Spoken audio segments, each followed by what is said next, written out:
सभी को नमस्कार। आप सबका स्वागत है doctor Dinesh Kumar Pande study channel पर। दोस्तों, आज हम लोग हिंदी भाषा में वर्णमाला पर बात करेंगे और हिंदी विषय की वीडियो आपको एक सीक्वेंस में मैं दूंगा। इसमें आप वर्ण या ध्वनि से लेकर और वाक्य निर्माण तक की बात हम करेंगे, जो कि एक सीरियल में लेके चलेंगे, क्योंकि विभिन्न प्रतियोगी परीक्षाएं आपके बिल्कुल सन्निकट आ रही हैं। तो हिंदी भाषा का पूरा क्रम, तो हम चलते हैं हिंदी भाषा की तरफ। तो जैसा पहला शब्द ही मिलता है, कौन सा पहला शब्द मिल रहा है? भाषा। तो भाषा जो है वह भाष से बना हुआ है और भाष का अर्थ होता है बोलना। तो यहां जब हम भाषा की बात करते हैं तो भाषा की जो सार्थक इकाई है, भाषा की सार्थक इकाई वह क्या है? वह वाक्य है। और वाक्य से छोटी इकाई उपवाक्य है। उपवाक्य से छोटी इकाई पदबंध है और पदबंध से छोटी इकाई पद या शब्द है और शब्द से छोटी इकाई आपका अक्षर है और अक्षर से छोटी इकाई आपकी ध्वनि या वर्ण है। इस तरह हम ये देखते हैं कि भाषा की इकाई के क्रम में तो ध्वनि या वर्ण यह क्या है? यह भाषा की सबसे छोटी इकाई है।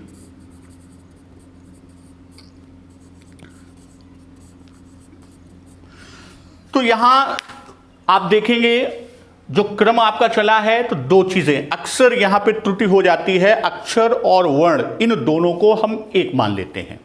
जैसे यहां हम बात करते हैं राम, तो राम में दो अक्षर हैं। कौन कौन से? वह दो अक्षर हैं रा और मा। वहीं जब हम ध्वनि की बात करते हैं तो राम में कुल कितनी ध्वनियां हैं? राम में कुल 4 ध्वनियां हैं। कौन कौन सी 4 ध्वनि है? वह है रा, आ, मा और आ। तो यहां यह चीज जो क्रम में दिखाया गया कि राम में 2 अक्षर और राम में ध्वनि कितनी है? 4। तो यहां आपको 2 प्रश्न मिल गया कि एक कोई शब्द दिया गया है, उसमें यह पूछ लिया कि इसमें कुल कितने अक्षर हैं, तो एक प्रश्न आपका यह बन जाता है। और राम में कितनी ध्वनियां हैं, तो उन ध्वनियों में जब हम बात करते हैं कितनी ध्वनि है? 4। और कौन सी? ये 4 ध्वनियां। एक प्रश्न आपका यहां से मिलता है। तो आज हम लोग अपने पूरे शिक्षण में ये भी देखेंगे कि हम इतने खंड में कम से कम कितने प्रश्न प्राप्त कर सकते हैं। तो जैसा देखा, तो सबसे छोटी इकाई हमारी क्या है? ध्वनि या वर्ण। तो यहाँ ध्वनि और वर्ण, तो पहले हम ध्वनि की बात करते हैं। जैसे नवजात शिशु होता है तो वह सिर्फ ध्वनि उत्पन्न करता है। यह ध्वनि उसके स्वयं के लिए अर्थात बच्चे के लिए तो सार्थक होती है, किंतु अन्य व्यक्तियों के लिए ये क्या होती है? निरर्थक होती है। यदि इसी ध्वनि की बात करें तो इसी ध्वनि में धीरे धीरे सार्थकता आने लगती है। और वह ध्वनि क्या होता है? जबकि वह बलबलाना या बबलिंग के रूप में होता है, लेकिन माँ जो है वो उसके अर्थ को समझ लेती है। तो यहाँ हम ध्वनि के क्रम में आगे बढ़ते हैं और बच्चा ध्वनि के संकेत की ओर इशारा करता है। तो यहाँ ध्वनि का जो कार्य है वह क्या है? ध्वनि का कार्य वह संकेत मात्र की बात करता है। ध्वनि के द्वारा वह संकेत की बात करता है। तो जो ध्वनि बच्चा उत्पन्न करता है या कोई व्यक्ति उत्पन्न करता है, तो वह दूसरों के मस्तिष्क में श्रुत बिंबों का निर्माण करता है। यह ध्वनि या संकेत क्या करता है? दूसरे व्यक्ति में क्या करता है? श्रुत बिंब का निर्माण करता है। और यही श्रुत बिंब क्या होते हैं? अनेक संबंधित वस्तुओं का बोध कराते हैं। यही श्रुत बिंब क्या करते हैं? यह वस्तुओं का बोध कराते हैं। तो यहां हमने बात किया किसकी? ध्वनि की। अर्थात यह उसी प्रकार हम बात करें किसके? चक्षुग्राह्य की। या चक्षुग्राह्य जो है वो भी क्या होता है? एक साधन होता है, एक विचार विनिमय का साधन बनता है। तो चक्षुग्राह्य के द्वारा मस्तिष्क में क्या बनता है? उसके द्वारा भी बिंब बनता है। जो चक्षुग्राह्य की बात करते हैं, व्यक्ति चक्षु के द्वारा ग्राह्य करता है, उसके द्वारा भी उसके मस्तिष्क में क्या होता है? उसके मस्तिष्क में एक बिंब का निर्माण करता है। तो यहां हम श्रुत या दृश्य बिंबों से विचार क्या करते हैं? विचार बिंब का निर्माण होता है। किसके किसके द्वारा? श्रुत बिंब और चक्षु बिंब या दृश्य बिंब। इसको हम क्या कहेंगे? इसको हम कहेंगे दृश्य बिंब। तो इन दोनों के द्वारा क्या होता है? व्यक्ति में विचार बिंब का निर्माण होता है। और फिर हम बात करें कि भाषा के प्रमुख तत्वों का निर्माण इन्हीं तीन के द्वारा। किनके किनके द्वारा? एक श्रुत बिंब, दूसरा दृश्य बिंब और तीसरा विचार बिंब। इन तीन बिंबों के माध्यम से श्रुत बिंब, दृश्य बिंब और विचार बिंब, इन तीन के द्वारा ही भाषा के प्रमुख तत्व का निर्माण होता है। तो विचार बिंब के बनने में निरीक्षण, तुलना, प्रत्याहार, सामान्यीकरण या विभिन्न प्रकार की मानसिक क्रियाएं क्या होती हैं? क्रियाशील होती हैं। तो यहां अब हम सीधे बात करते हैं किसकी? ध्वनि और वर्ण की।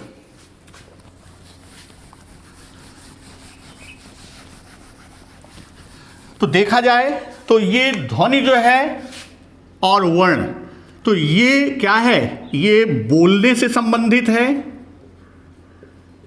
और ये किससे संबंधित है? ये लेखन से संबंधित है।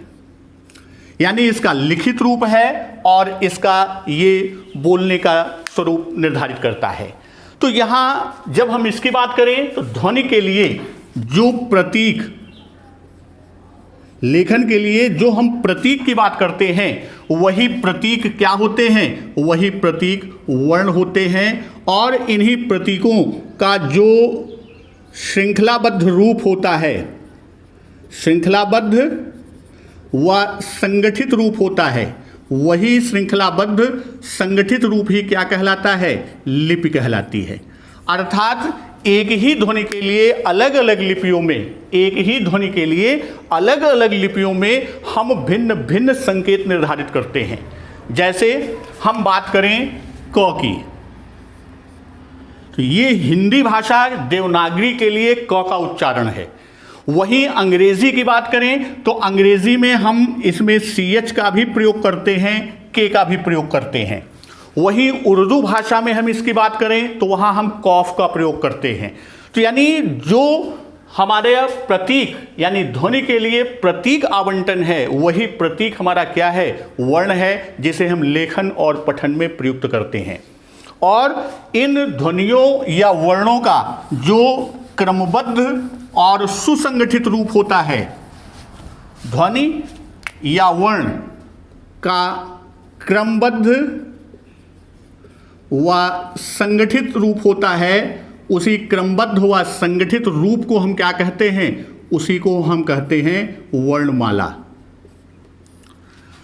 तो हिंदी वर्णमाला में कुल वर्णों की संख्या कितनी है? हिंदी वर्णमाला में कुल वर्णों की संख्या 52 है।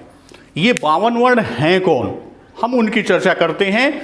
जैसे सबसे पहले वर्णमाला में आता है क्या? स्वर। स्वर की संख्या 11 है। कहां से कहां तक? आ से लेकर औ तक। उसके बाद आपका आता है व्यंजन। व्यंजन में इसमें आपका मूल व्यंजन जो है वो आपके हैं 33। कहां से कहां तक? वो आपके क से लेकर ह तक। अब इनमें जब हम बात करेंगे, मूल व्यंजन में भी आपके 3 खंड हैं। एक आपका स्पर्शी व्यंजन होगा, एक आपका अंतस्थ व्यंजन होगा और एक आपका ऊष्म व्यंजन होगा। स्पर्शी व्यंजन में का से लेकर मा तक, अंतस्थ में या से लेकर वा तक और इसमें सा से लेकर हा तक।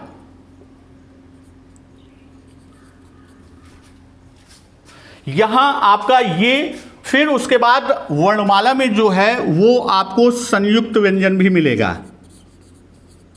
संयुक्त व्यंजन में आपके 4 होते हैं। कौन कौन से? वो आपके छ, त्र, ज्ञा और श्र।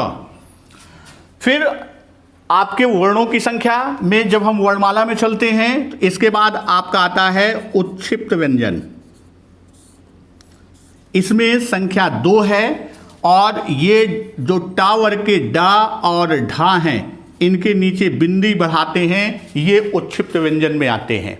तो अगर आप वर्णमाला को जोड़िए, 11 आपके स्वर हुए, 33 आपके कौन से हुए? व्यंजन में। मूल व्यंजन आपके 11 और 33 44, 4 आपका कौन हुआ? संयुक्त 48, 2 उत्क्षिप्त। उसके बाद 2 वर्ण ऐसे हैं जिन्हें क्या कहा जाता है? जिन्हें कहा गया अयोगवाह।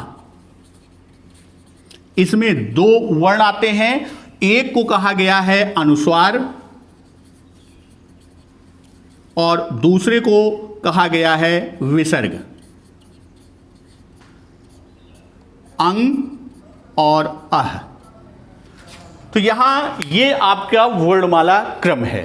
तो यहां हम आपको एक क्रम से लेकर चलते हैं। आज हम चर्चा करते हैं स्वर और स्वर के प्रकार की बात करते हैं।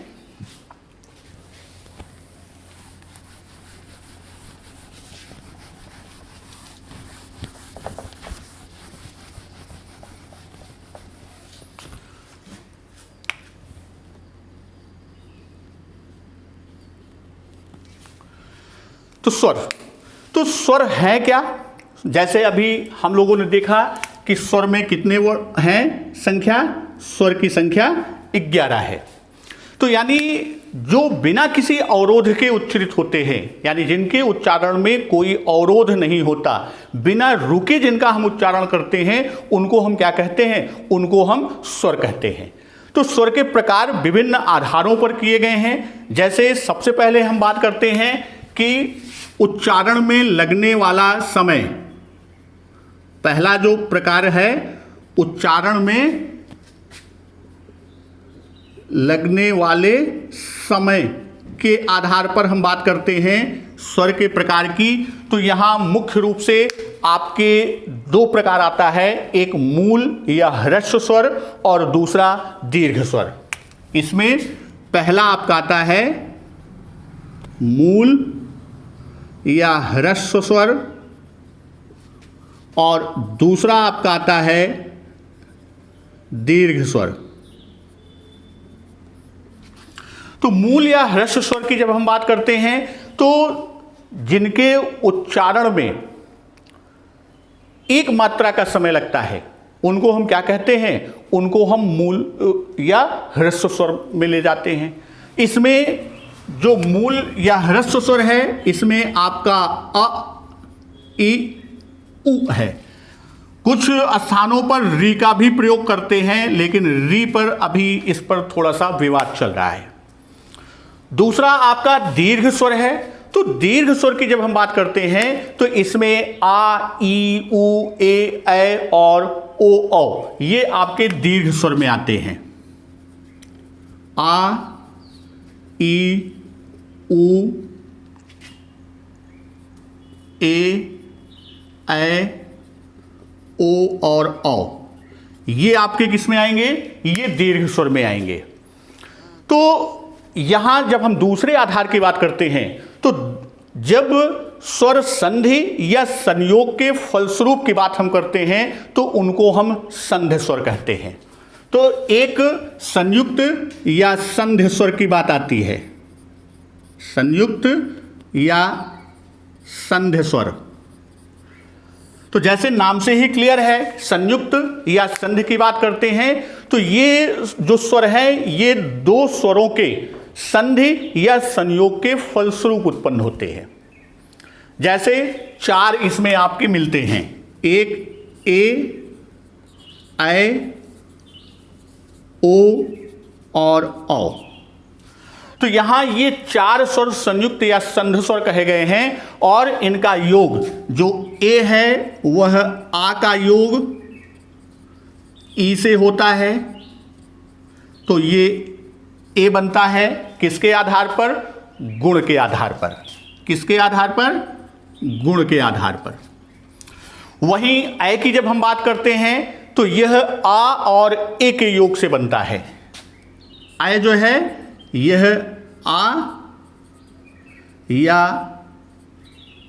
इसका योग, ये किसके आधार पर? वृद्धि के आधार पर।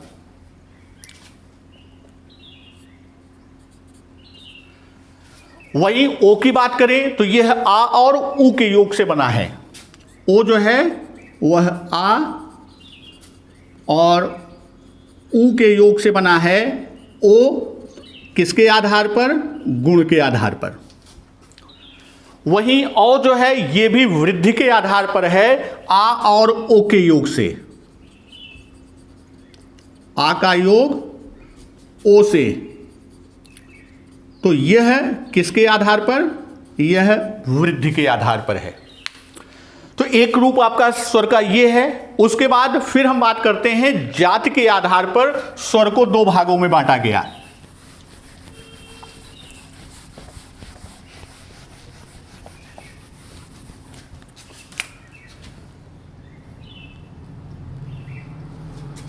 जाति के आधार पर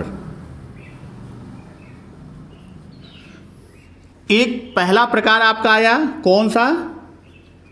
सजातीय स्वर। और दूसरा आपका आया विजातीय स्वर। विजातीय स्वर। तो सजातीय और विजातीय क्या है? सजातीय स्वर इसमें सिर्फ क्या होता है? इसमें सिर्फ मात्रा का अंतर होता है, अर्थात ह्रस्व और दीर्घ के जोड़े वाले होते हैं। जैसे आ सजातीय में क्या होता है? जैसे आ, ई और उ। सिर्फ मात्राओं का अंतर है। यदि आप देखें दोनों में तो एक ह्रस्व है, एक दीर्घ है, यानी ह्रस्व और दीर्घ के जोड़े वाले होते हैं। वहीं विजातीय की जब हम बात करते हैं तो विजातीय स्वर में ये दो भिन्न उच्चारण स्थान वाले होते हैं। विजातीय स्वर में क्या होता है? ये भिन्न उच्चारण स्थान वाले होते हैं।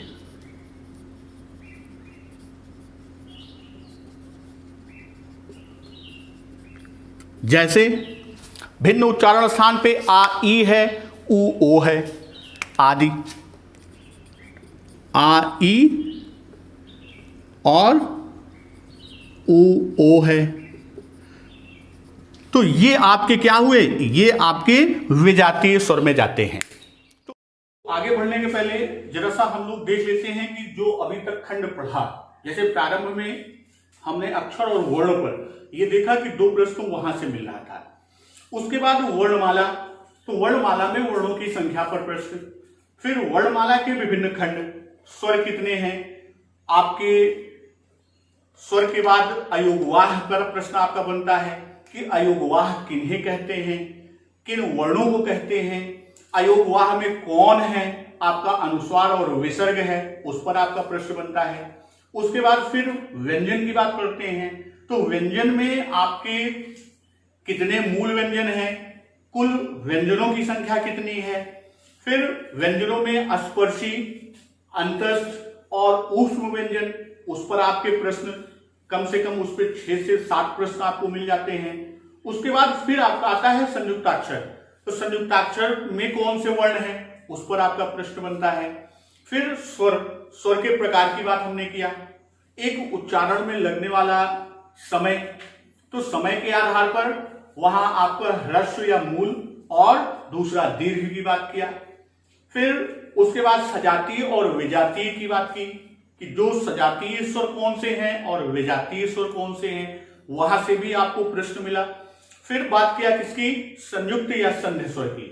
तो संयुक्त या संधि स्वर है क्या, किन्हें हम संयुक्त या संधि स्वर कहते हैं, ये प्रश्न आपका मिल जाएगा।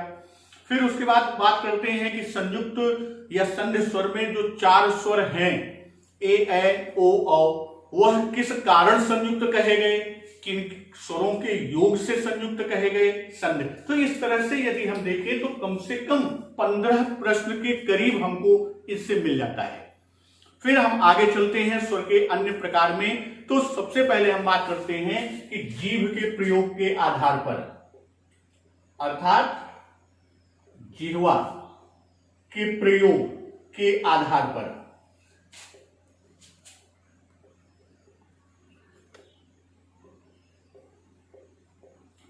तो जिह्वा के प्रयोग के आधार पर 3 प्रकार के स्वर की बात आती है, अग्र स्वर, मध्य स्वर और पश्च स्वर। 3 प्रकार के स्वर। तो पहला आपका आता है कौन सा, अग्र स्वर।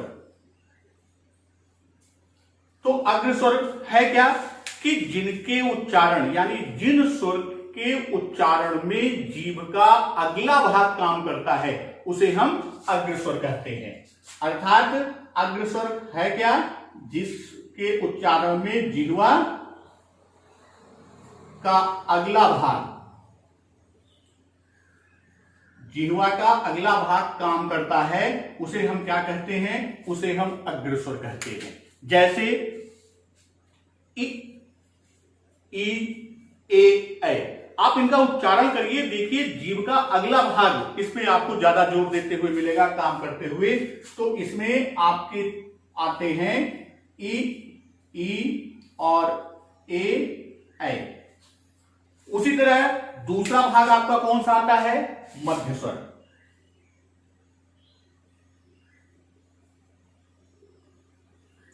तो ये कौन से स्वर कहलाएंगे, मध्य स्वर, जिन स्वरों के उच्चारण में जीभ का मध्य भाग काम में आए। इसमें आपका एक आता है कौन, आ। आ का उच्चारण करिए, देखिए जीभ का मध्य भाग काम करता है। उसी तरह तीसरा प्रकार जो आपका है वह क्या है, पश्च स्वर।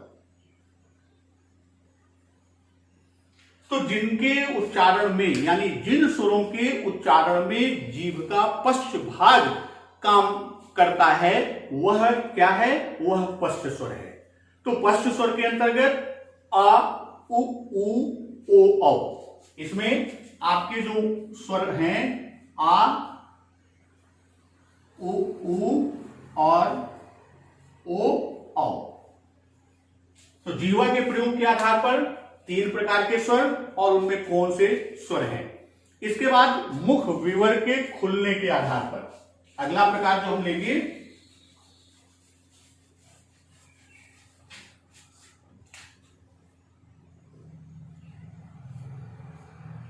मुख विवर खुलने के आधार पर।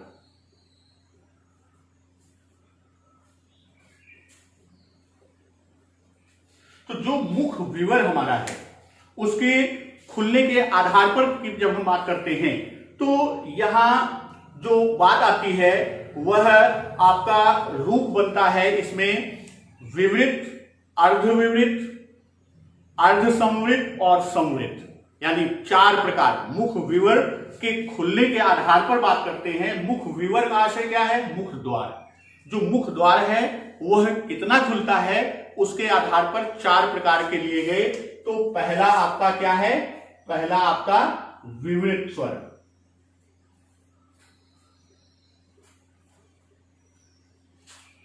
तो विवृत स्वर क्या है, तो विवृत स्वर में जिन स्वरों के उच्चारण में मुख का द्वार पूरा खुलता है। विवृत स्वर क्या है, जिसमें मुख द्वार, मुख विवर का मतलब मुख द्वार क्या होता है, पूरा खुलता है। तो वह स्वर क्या कहलाएगा? वह स्वर आपका विवृत स्वर कहलाएगा। वहीं जब मुख आधा खुलता है तो वह क्या कहलाएगा?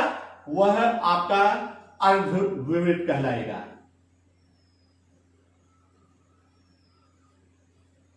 इसमें मुख द्वार क्या होता है? आधा खुलता है, तो ये आपका अर्धविवृत होगा। तो वहीं जब हम विवृत की बात करते हैं, जैसे आप उच्चारण करिए अ, देखिए पूरा मुख खुलता है, तो इसमें विवृत में आपका आएगा आ। और अर्धविवृत की जब हम बात करते हैं तो इसमें अ, ए, और जो आपका एक ग्रहित अ का उच्चारण हम करते हैं, यह आपके किस में आएंगे? यह आपके अर्धविवृत में आएंगे। अर्धविवृत में अ और ए, और ग्रहित शब्द जो लिया गया है अ, जिसके ऊपर अर्धचंद्र की बात हम करते हैं, तो यह आपका, और एक इसमें आएगा औ। ये आपके किसमें है? ये अर्धविवृत। इससे भी आपका प्रश्न बनता है कि निम्न में अर्धविवृत स्वर है, नहीं है, विवृत है या नहीं है। वहीं जब हम बात करते हैं कि क्लोज यानी बंद होने के आधार पर, तो संवृत और अर्धसंवृत स्वर कहते हैं। तो तीसरा प्रकार जो मुख द्वार या मुख विवर पर है, वह क्या है? वह संवृत स्वर। तो संवृत स्वर किसे कहते हैं? जिन स्वरों के उच्चारण के समय मुख द्वार लगभग बंद होता है। जैसे आप उच्चारण करते हैं ई का, तो ई करिए, देखिए मुख लगभग क्या होता है? मुख द्वार आपका बंद होता है। तो इसमें क्या होता है? मुख द्वार लगभग बंद होता है, जिनके उच्चारण में उसे हम क्या कहते हैं? उसे हम संवृत स्वर कहते हैं। इसके अंतर्गत ई और उ का उच्चारण करिए, आप देखिए मुख आपका लगभग बंद होगा, तो इसमें आपका आएगा ई उ। और जब मुख द्वार लगभग आधा बंद होता है, तब उसे हम क्या कहते हैं? उसे अर्ध संवृत स्वर कहते हैं। अर्ध संवृत स्वर, इसमें क्या होता है? मुख द्वार लगभग आधा बंद होता है। इसका उच्चारण, इसका जब हम उच्चारण करते हैं विवृत, अर्धविवृत, संवृत, अर्धसंवृत, तो अर्धसंवृत में क्या होता है? मुख द्वार लगभग आधा बंद होता है। अर्धसंवृत में जैसे ए की बात हम करते हैं और ओ की बात करते हैं, इसमें ए की बात करते हैं और ओ की बात करते हैं। तो ये आपका किसके आधार पर है? यह मुख विवर के या मुख द्वार के आधार पर स्वर का विभाजन है। उसके बाद आपका आता है ओंठों की स्थिति के आधार पर, यानी हमारे ओष्ठ के खुलना या उनका रूप, कि उन्हें हम अवृतमुखी कहें, यानी उच्चारण के समय वृतमुखी हो जाए, अर्थात ओंठ क्या हो जाए? गोलाकार हो जाए, उसे हम वृतमुखी कहेंगे। और जिसमें गोलाकार या वृतमुखी नहीं होता, उनको हम क्या कहते हैं? उनको हम अवृतमुखी कहते हैं। तो ओष्ठ की स्थिति के आधार पर आपके दो प्रकार,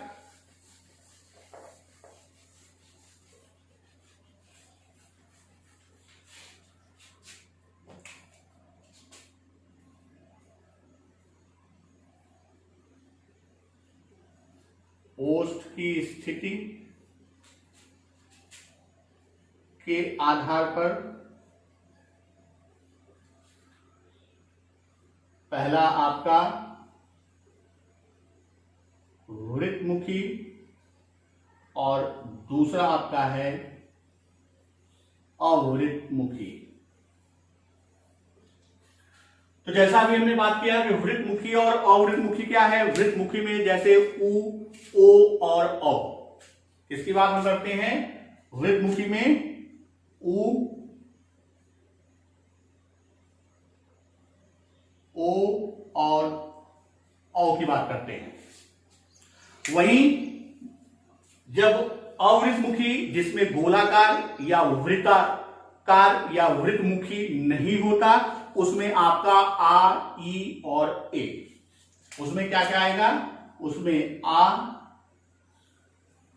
ई और ए आए। ये आपके स्वर कौन से हैं? ये स्वर आपके अवृत्तमुखी हैं। तो आज की वीडियो में हम लोगों ने ध्वनि, वर्ण, वर्णमाला और स्वर के विभिन्न प्रकार, इनके बारे में अध्ययन किया। और इस समस्त खंडों से आपको कम से कम 15 से 20 प्रश्न मिलते हैं। धन्यवाद।